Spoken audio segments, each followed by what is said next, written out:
आज हम लोग औरंगाबाद शहर में 2019 के जो हमारे हज यात्री हैं उनके प्रशिक्षण, उनके तैयारियों का मुआयना के लिए आए हुए हैं।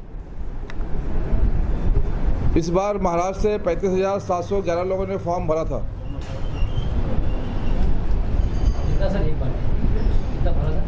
35,711 लोगों ने फॉर्म भरा था।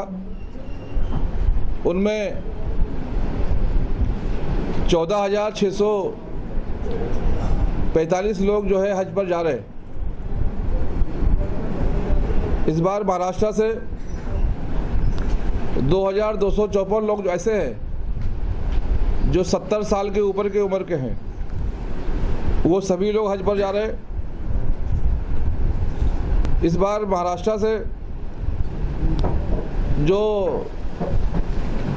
गैर महरम विदाउट महरम का कोटा है, सोलापुर से 8 बहनों ने फॉर्म भरा है, नागपुर से 18 बहनों ने फॉर्म भरा है, अकोला से 5 बहनों ने फॉर्म भरा है, जो बिना महरम के हज पे जा सकती है। हमारी सरकार ने इनको सुविधा दी है। इस बार इतनी हमारी गैर महरम बहनें जा रही है। औरंगाबाद डिस्ट्रिक्ट से 3,824 लोगों ने फॉर्म भरा था। यहाँ से जो जाने वाले हमारे हाजी हैं 1,241 हाजी इस बार यहाँ पर हज पे जा रहे हैं। महाराष्ट्र में पहले 3 इमिग्रेशन पॉइंट काम करते थे, औरंगाबाद, नागपुर और मुंबई। अभी इस बार हमने हैदराबाद को भी जोड़ लिया है, क्योंकि हमारी हुकूमत ने तय किया था कि जो भी हाजी इमिग्रेशन पॉइंट चुनता है हम उसको ऑप्शन देंगे, हम उसको उसके इमिग्रेशन पॉइंट से भेजने का काम करेंगे। उसके हिसाब से नांदेड़ और लातूर के 178 हाजियों ने हैदराबाद चुना है। वहाँ से वो हज पर जाने वाले हैं। वहाँ की भी हमने सुविधा, वहाँ की व्यवस्था, वहाँ के सारे जो फॉर्मेलिटीज़ है उसके लिए हम लोग हैदराबाद जाकर उसका भी इंतज़ाम कर लिया हम लोगों ने।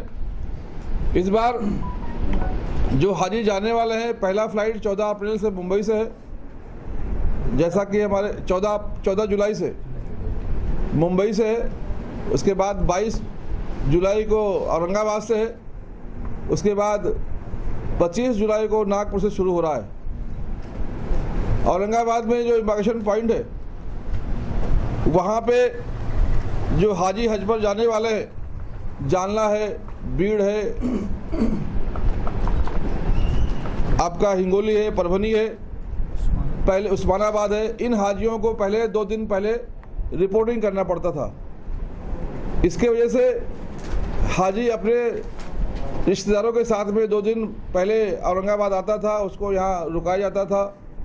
बहुत अच्छा इंतज़ाम होता था, लेकिन बहुत अच्छे इंतज़ाम के बाद भी बहुत सारी परेशानियाँ आ जाती थी, क्योंकि संख्या बहुत होती थी। इस बार हमने ये तय किया है कि 2 दिन पहले किसी को इमिग्रेशन पॉइंट पर लाने की आवश्यकता नहीं है। हम अपने हाजियों का जो रिपोर्टिंग है वो उनके शहर में करेंगे। उसके लिए हमने जिला हज कमेटी बनाने का काम किया है। उसका पूरा फॉर्मेलिटीज़ कंप्लीट हो गया है। इंशाल्लाह आने वाले 10 दिनों में हम उसको घोषित कर देंगे।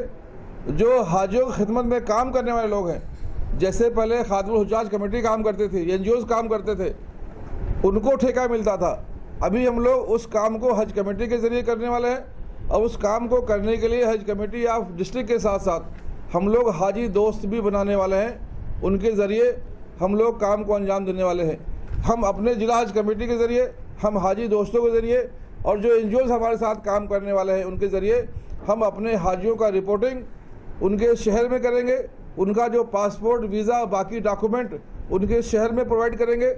और हज के जो फ़्लाइट का टाइम है, अगर औरंगाबाद से शाम को 5 बजे फ़्लाइट है तो 3 घंटे पहले हम लोग अपने हाजियों को उनके ज़िले से वहाँ सारे स्वागत समारोह करने के बाद उनके एयरपोर्ट पर हम लाने का काम करेंगे।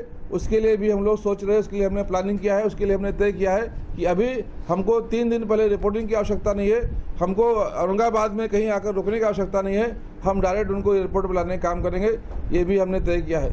महाराष्ट्र हज कमेटी ने तय किया है कि ये हज के बाद हम लोग उम्रा का भी काम शुरू करने वाले हैं, क्योंकि बहुत बड़े पैमाने पर लोग हज में जाना चाहते हैं, लेकिन कोटे का कमी है। और उस कोटे में एक टोटा ये भी है कि जो सीट शेयरिंग है वो 70% हज कमेटी ऑफ इंडिया के पास है और 30% जो है वो प्राइवेट टूर्स के पास है। इससे हज कमेटी को कोटा कम मिल पाता है। ये तो हम मांग कर रहे हैं कि हज कमेटी ऑफ इंडिया का कोटा बढ़ाना चाहिए। जो 30% कोटा है प्राइवेट टूर्स का, उसको कम करके हज कमेटी ऑफ इंडिया का कोटा 90% करना चाहिए। 10% सिर्फ जो है प्राइवेट टूर्स को देना चाहिए, क्योंकि